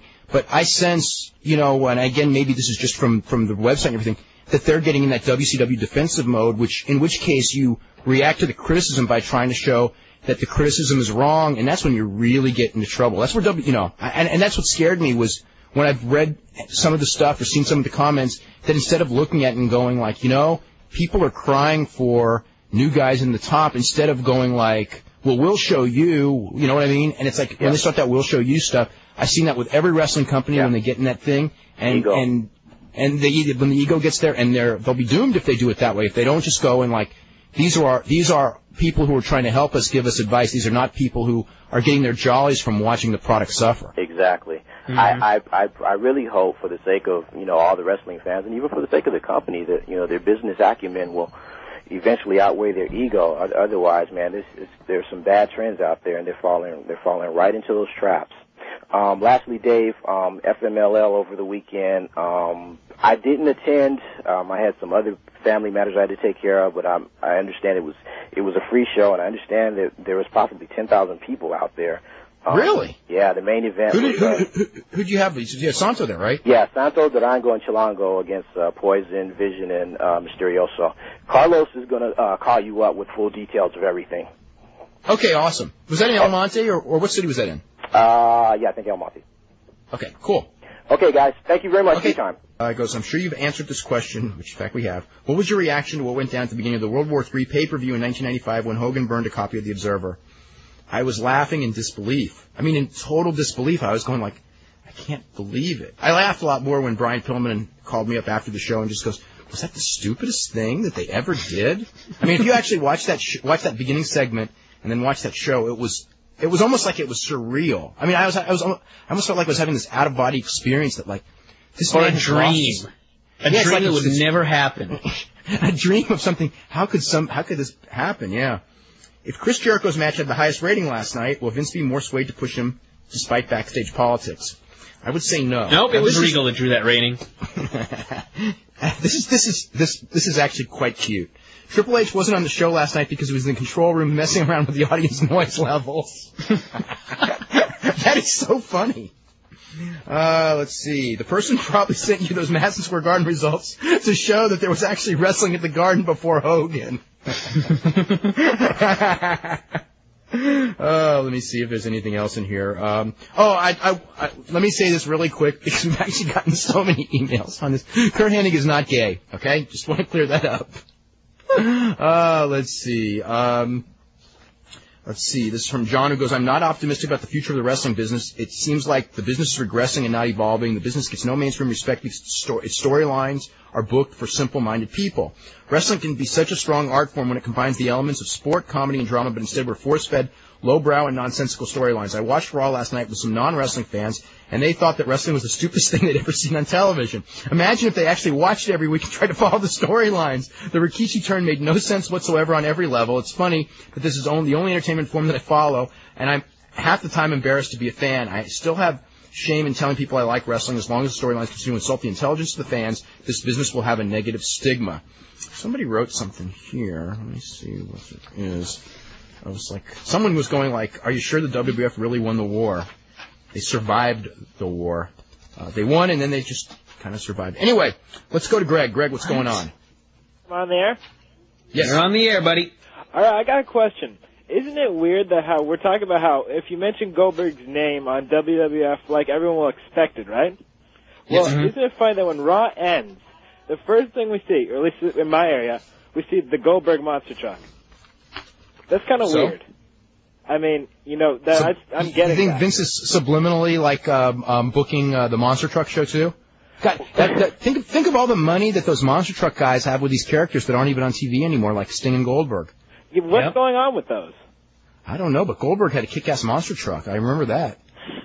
I know, it's just weird. I mean, another note from the show, like, do you have any, like, crazy stories about fans running into the ring or throwing crap in the ring or, like, anything weird? Like, you've been watching wrestling for a while, so I assume you do you watch that monster truck show on TNN after Raw? I didn't watch it. I mean, you didn't watch it? I saw Goldberg. Nobody does. That was pretty funny. Have they ever had a battle on Cobo Hall?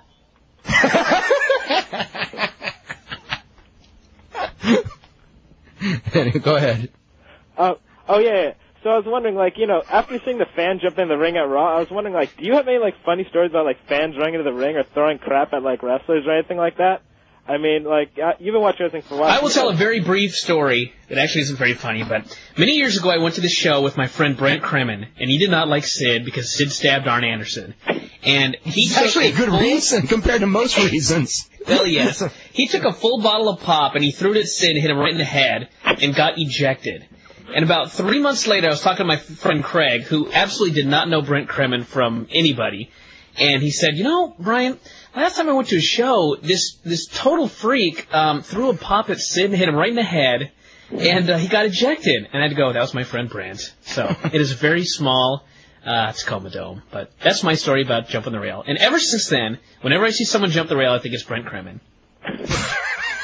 I mean, as far as I don't know, I don't know like any specific stories as far as How about the guy that hit the ring and Brian Hildebrand took him down in a front face lock? That was pretty funny. How about remember that show? It was in Charlotte, and they had just done all these angles like week after week of guys hitting the ring, remember? And then when Charlotte, like 6 people hit the ring in one show on a Nitro. Oh, yeah, it was because the night before they did the pay-per-view, and it was like Hogan and Piper in that 10,000-foot cage, and Savage came off the top, and a fan hit the ring during that match, and the next night, like 6 real fans hit the ring, and it was a plant for the pay-per-view. They tried to do that plant, and it's so funny because it's like, I'm just saying, this is like, and this was when they were doing well. This is the mentality of that company, and they're going like, what we're going to do is we're going to plant and have a fan hit the ring and like show close-ups and Randy Savage throwing worked punches and not even hurting the guy. So then like, yeah, then they go to Charlotte. No, I think their idea was we'll have a plant hit the ring and get beat up by a wrestler to encourage fans not to hit the ring. When in reality, what it did was encourage even more fans to hit the ring. Exactly. Because they glorified it. Yeah. Isn't it funny that Vince acknowledged it yet last night? I mean, even though he pretty much had to because the fan was like right there on TV. Well, the guy was praising him. Yeah, really. I mean, he had no reason to get rid of him. It was weird because usually for WWF you just switch camera shots because that happens a lot more than you think on those shows, but you don't see it because they don't show it. It's funny because there hasn't been one house show where or a show I've gone to where a fan hasn't jumped in the ring or thrown something at a wrestler. Like I remember when DDP first won the belt, a fan threw like a full can of soda. A guy right next to me, right at DDP's head, and it hit him right in the face. Even though I don't think it was on live TV, it's weird. I always expect that to happen now. The thing is, I don't encourage glorifying fans hitting the ring. But last night, Foley came out in his hometown. It was so over at the beginning of that segment, and then Vincent Regal and everybody came down to spoil the fun. And a fan hit the ring, and it was like, that's almost perfect. Except you could hear the guy praising Vince. The other thing about fans throwing things. This is the one that when WCW used to encourage fans to throw things. They wanted people to do that, and I thought this is so bad because if you've ever sat in the front row of wrestling, which I have done many, many times, and people are throwing things, 8 times out of 10 it's going to hit someone in the front row, and what if it hits like a little kid, Yeah. I mean, I had so many things thrown, at, like Chris Jericho or whoever that, falls 2 rows short, hits you in the back. It's like this. It totally sucks. Well, I hate when drunk, I mean, not like that's an excuse for doing it, but, that would be exactly. Bad, Yeah. Well, I don't know. I just thought it'd be a fun thing to bring up. Listen, you guys, your show is totally great, and this is my first time calling in. Love the show. Keep up the good work. Okay, thanks. We're going to go to Scott. Scott, what's up? Mike. Hi, what's how you guys doing? Hey. I can't believe that what's going on with the WWF now. I mean, I just remember back in 1998, Kevin Kelly cut some kind of promo. It was on some show where he said, well, back in 1995, Vince had all these yes men. Nobody would tell him Bastion Booger was a bad idea and things like that. And it just seems to be the same old thing right now. I told him Bastion Booger and Friar Ferguson were bad ideas. Oh, apparently not personally. I wrote that it though. About Rikishi main eventing. So yeah. either he's got a bunch of yes men or the stupidest 20-year-olds writing in this century. I thought that last night with the Lita China thing. Oh my God.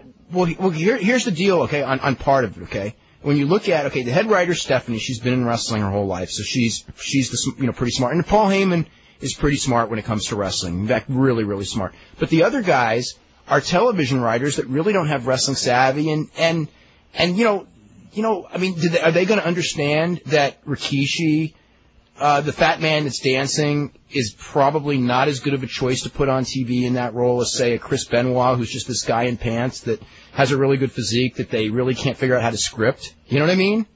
Well, so you got to realize they're not people who have a background of studying the wrestling industry, and that's part of the problem. Well, they can see what draws a rating and what doesn't. I mean, to me, it seems like the ratings have gone down ever since Vince turned face back in late 1999. I mean, they never really were the same after that. So I don't know if you can blame simply the move to TNN. I think they were going down even before that. They were going down before TNN. Yeah, but they really went down after TNN. Oh, definitely. Okay, but at the same time, it's like, how much can you attribute that to TNN? It's like, do all those people that watch USA just have no idea that they switched to TNN by now? Come on, I just can't find that TNN excuse valid. I don't find it valid at all because, if you've ever had a show that you watch every week and the show's not on, you're going to flip through the channels. You're just gonna. And if you don't need to do it the next week, and you'll find it. It's not like it was on a different time on a different day. It was on the same time, the same day, just on a different channel. You can't tell me people were too stupid to not find it. Vince Russo, but the fact of the matter is, I just noticed such a creative downturn in late 1999 with a mild upswing with the Triple H Foley stuff, but it just hasn't been the same creatively since then. I mean, it just seems like... I thought the peak of the show was way after Russo left, but I sensed the downturn really from September of 90, which was almost when Austin came back. September of 90? September of 2000. September of 2000, exactly. Sorry. Yeah, when Austin came back right after, about a month after he came back when Rikishi, I think it was like when Rikishi was revealed to be the driver, all of a sudden I realized that there's just like, whoever would come up with Rikishi already, you know what I mean? It's like, yeah. From that point forward, I think it's been slowly going down. And it was a combination of that and the Hunter Angle thing having no real finish. The Hunter Angle thing but that was at the same time period. That was absolutely heartbreaking. Yeah, them blowing the Hunter Angle thing, and the thing that kept them going up until a month ago was the fact that even though a lot of the stuff wasn't good, is that early this year they had a run of incredible television main events with Angle and Benoit and Rock and Steve Austin and Hunter, like in various forms against each other week after week, and I think that really was strong. And then they still had that Rock and Austin main event coming, which was the one match everyone wanted to see. And then all of a sudden, after that, we haven't been getting that quality of main event anymore. And we've seen Rock and Austin, and Rock's not even on TV. And now there's nothing anyone's looking forward to. And I think that's really hurt a lot, too. Okay. We are totally out of time with that speech. Anyway, that is pretty much it for today. Tomorrow, we're going to have Bobby the Brain Heenan, so pretty much guaranteed an entertaining show. And Thursday, Nick Bockwinkel, who I have been told, and I have been told from people who do other shows that I will love doing the show with Nick Bockwinkel. So that's like the one that I've been looking forward to all week. And Friday, we're going to have Tony Jones back from All Pro Wrestling. So we'll see you all tomorrow at 5.